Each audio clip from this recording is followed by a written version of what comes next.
नमस्कार साथियों, कैसे हो आप सभी। आई होप आप सभी ठीक होंगे, स्वस्थ होंगे, तंदुरुस्त होंगे। तो साथियों, जैसे कि आपको मैंने सुबह वाली वीडियो में भी बताया था कि जब भी एचपीयू की तरफ से जो है वो मास्टर्स के कोर्सेज के लिए काउंसलिंग शेड्यूल आता है, तो उसके बाद जो है वो डिपार्टमेंट वाइज जो है वो नोटिस निकाला जाता है काउंसलिंग के लिए। तो उसमें लिखा होता है कि किन बच्चों को जो है वो काउंसलिंग के लिए आना है। तो डिपार्टमेंट वाइज मैं आपको बताऊंगी, subsidise seats, non subsidise seats के लिए पूरी आपको जानकारी दूंगी। ये नोटिस जो है वो 6 तारीख का, यानी आज का ये नोटिस है, तो आपको इस वीडियो में जो है वो पूरी जानकारी मिलेगी। आप अंत तक बने रहे। सबसे पहले बात करते हैं डिपार्टमेंट ऑफ कंप्यूटर साइंस की। तो काउंसलिंग फॉर एमसीए, और ये सिर्फ सब्सिडाइज सीट्स के लिए है। तो आप जो भी एमसीए प्रोग्राम में जो है वो एडमिशन लेना चाहते हैं, एंट्रांस दिया है, और जैसे कि आपको पता है कि ऑनलाइन माध्यम से 16 जुलाई को इन्हीं की काउंसलिंग है।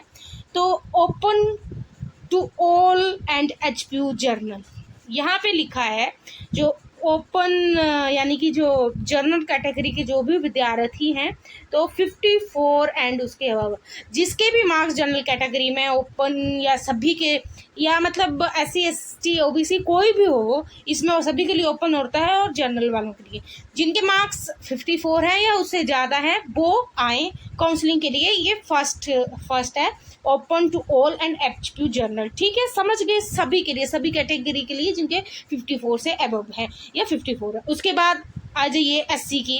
तो SC के यहाँ पे बताया गया 50 से ऊपर, ST के लिए 48, सिंगल गर्ल चाइल्ड के लिए 40, और EWS के 59 एंड इससे अबव। EWS ऑफ HP 59 है इसके अबव। ठीक है, ये आपको पता चल गया। अब आपको सर्टिफिकेट कौन कौन से लेके आने हैं। Candidate are required to bring print out of the online application form, जो कि आपको साइट पे मिल जाएगा। 1 set of photocopy self attested. अब देखिए, आपको एक तो एप्लीकेशन फॉर्म साथ में लेके जाना है, फिर उसके बाद मैट्रिक का सर्टिफिकेट ले जाना है, 10th का, उसके बाद 10+2 का, फिर graduation certificate of all years, तीनों ईयर्स के जो आपके रिजल्ट्स हैं, आपको वो लेके, जो सर्टिफिकेट्स हैं आपको वो लेके जाने हैं। कैटेगरी इफ़ एनी, आपकी कैटेगरी है उसका category certificate, single girl child का उसका, EWS का, PWD, फिर बोनोफाइड हिमाचल प्रदेश। ठीक है, अब आपको समझ गए आपको क्या करना है। सबसे पहले आपको एप्लीकेशन फॉर्म निकालना है, उसको फिल करना है, और ये जो सभी मैं दिखा रही हूँ ना, आपको ओरिजिनल तो आपको लेके जाने हैं, ओरिजिनल आपको डॉक्यूमेंट्स लेके जाने हैं, लेकिन साथ में जो है वो आपको एक सेट फोटो कॉपीज का भी लेके जाना है। दोस्तों, जब मेरी एडमिशन हुई थी, तो जब उस टाइम पे मैंने जो है एक फोटो कॉपीज का सेट तो मैं लेके गई थी, लेकिन मैंने 2 करवा लिए थे, एक अपने उसके लिए, क्योंकि कई बार हो जाता है कि कोई सर्टिफिकेट यदि मिसिंग भी है तो आप उस टाइम दे सकते हो, क्योंकि अपने पास एडवांस में ज़रूरी होता है, ताकि आपको वहाँ जाकर आपकी एडमिशन ना रुके, आपको कोई दिक्कत ना हो। तो इस हिसाब से आप अपनी तैयारी रखिएगा, क्योंकि वहाँ जाकर फिर कोई दिक्कत नहीं होती, और अपनी फोटोग्राफ्स भी 2 ले जाइएगा। ठीक है, जो जैसे मैंने आपको सुबह बताया था। तो आपको ये सर्टिफिकेट लेके जाने हैं, और 1 फोटो कॉपी सेल्फ अटेस्टेड, सभी में जो है वो सेल्फ अटेस्टेड जो है वो कर देनी है। चलिए आगे बढ़ते हैं। जो ये है वो एनवायरनमेंट साइंस की है, MSc की।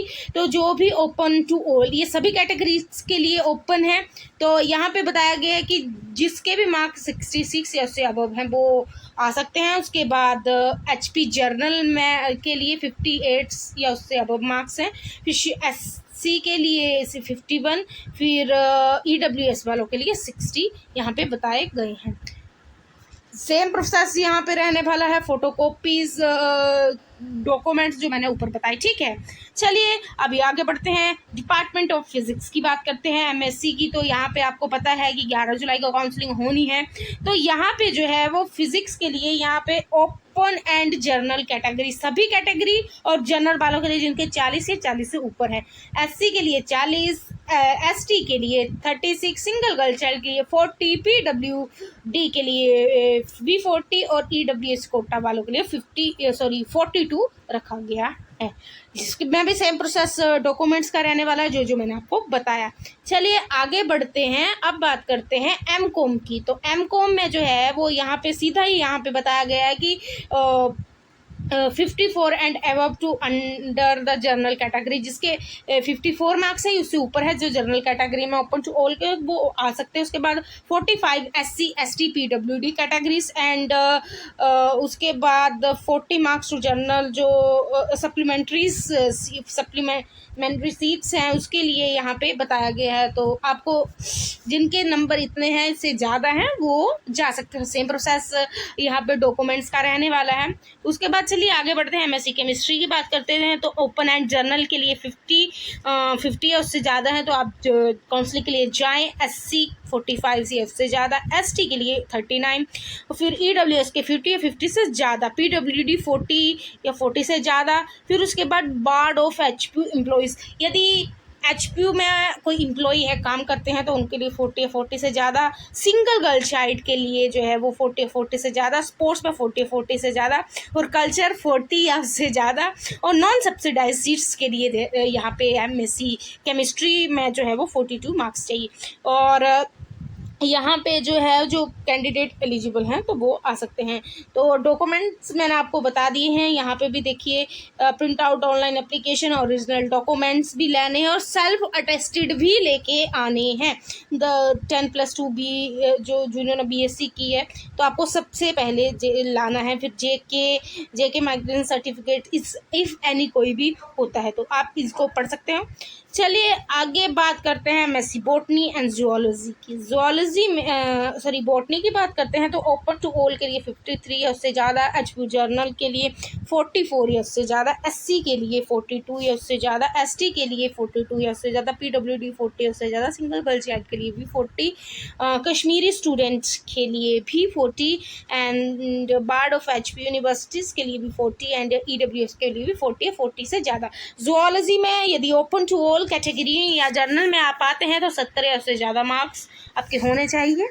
और HPU जर्नल के लिए जो है वो 64 या उससे ज़्यादा होने चाहिए, SC में 61 या उससे ज़्यादा, ST में 61 या उससे ज़्यादा, PWD में 40 या उससे ज़्यादा, सिंगल गर्ल चाइल्ड 49 या उससे ज़्यादा, कश्मीरी स्टूडेंट के लिए 41 या उससे ज़्यादा, बार्ड ऑफ HPU यूनिवर्सिटी 40 या उससे ज़्यादा, या EWS 61 या उससे ज़्यादा। तो सेम प्रोसेस डॉक्यूमेंट का रहने वाला है।